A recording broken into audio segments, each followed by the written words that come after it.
Hey everybody, it's Kendall from the Recording Lounge podcast again, doing a video about parallel compression. Specifically, today we're talking about the use of parallel compression while recording.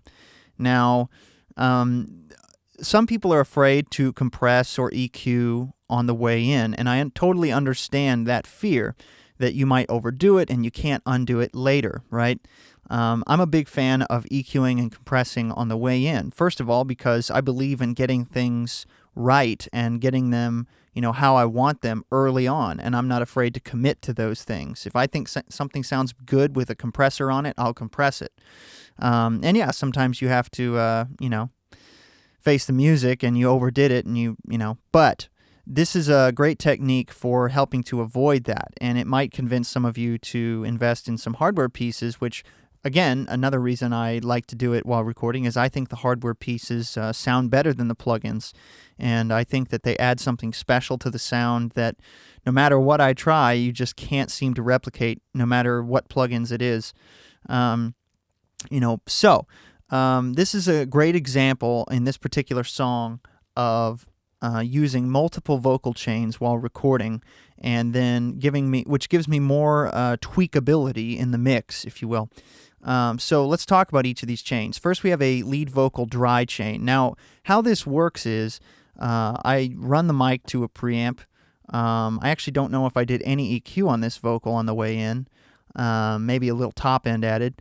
And then that's split on the patch bay to 3 separate chains. So this is the first chain, which is a totally dry chain. This goes straight to the converter, and there's no compression. You can see that it's fairly dynamic throughout the song. It starts, real quiet. There's real quiet moments here, and then there's loud moments over here. So it's real dynamic. Now over here, we have our lead Vox comp chain. We're going to hear each of these in a second, but I'm just going to explain the setup. So the lead Vox comp chain has a TubeTech CL1B doing a couple dB of compression, and then into a Retro 176 compressor, again doing just a couple dB of compression. Now this gives us a kind of squished but sort of harmonically rich vocal sound. That's a really nice sound. Now, in certain situations, it might be like, oh, is that a little too much compression? Is it clamping down on these lines down here a little too much? But then I've got a third chain. This is lead Vox Crush. Now, this is running into an 1176 with all buttons in. Very crushed, very distorted.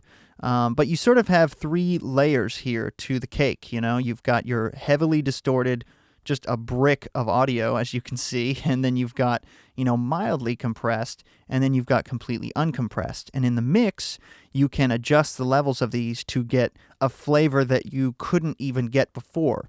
Another thing that's nice about this technique is that you can put a compressed or crushed vocal into the headphones of the singer while they're performing. And if a singer can hear themselves very consistently while recording, they sometimes perform better. So that's an option you at least have. Some singers perform better when they hear themselves like they're used to, which is very dynamic. And so if you were to just compress the vocal a little bit while recording, you might not be able to get either of those situations. This way you can sort of play with the balance in their headphones. How much dry, how much compressed, how much crushed.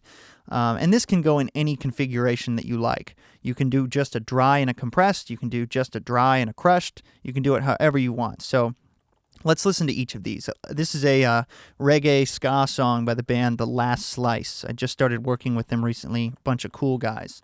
So check this out. This is the dry vocal. Oh, she won't stop for I'll chase her through the midnight hour. One jag of a cheap perfume. Now I'm chemically seduced.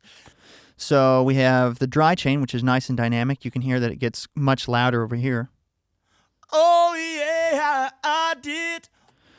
And then it leaves a lot of headroom on this track too. I made sure to leave enough headroom for these loud notes towards the end. The compressed chain sounds like this. Oh, she won't stop for I'll chase her through the midnight hour. One jag of a cheap perfume. Now I'm chemically seduced. The TubeTech and the Retro add such a nice sort of hi-fi little, special sound up top, sweetness up in the high frequencies, and They just clamp down in such a nice way that doesn't sound too obvious. It sounds compressed, but it doesn't sound pumpy or awkward. But this one definitely sounds compressed. Oh, she won't stop for you, no. I'll chase her through the midnight hour. One drag of a cheap perfume. Now I'm chemically seduced. But I really like the energy and aggression that adds to this vocal. So what's cool about this technique is that you can then blend these together in the mix and find a balance that works, where you've got just enough of this natural, uncompressed sound combined with your slightly compressed sound combined with your crushed sound, and you can blend these three together to create something truly unique. So let's hear it. Oh, she won't stop for you, no. I'll chase her through the midnight hour. One drag of a cheap perfume. Now I'm chemically seduced. So on some of these quiet notes where your lead vocal dry track sort of is too quiet to be heard, these two tracks really make it up, and you start to hear this crush track a little bit more because, again, least compressed, somewhat compressed, heavily compressed. So the quiet notes are then brought up, and they have this sort of aggression to them because of this. But on the louder sections, this track and this track pop out a little bit more. So you have this sort of like automatic, it will naturally ride the fader for you because of this action.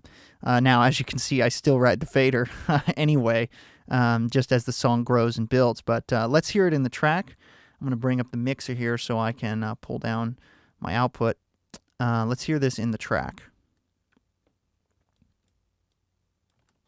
Oh, she won't stop for you, no.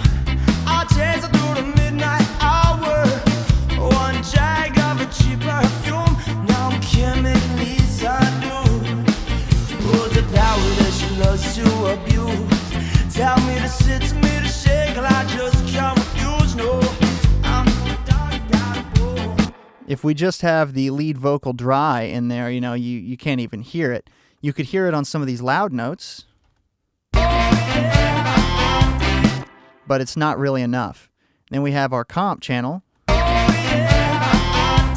which is better, and we have our crush channel. But together they really add obviously it's louder when they're all together, but still. Oh yeah, I did. Oh yeah, yeah. One taste of the ruby red, straight to my head. Pull the car, baby, I'll soon be dead. I'll tell you. Oh, one more time, give me one more time, yeah, yeah. Oh yeah, yeah. One more time, give me one more time. I must confess, this may transgress. I'll be watching. Thanks for watching this video. I hope you've learned another great trick for using parallel compression. Check us out again, the Recording Lounge Podcast, on your favorite podcast player or on iTunes.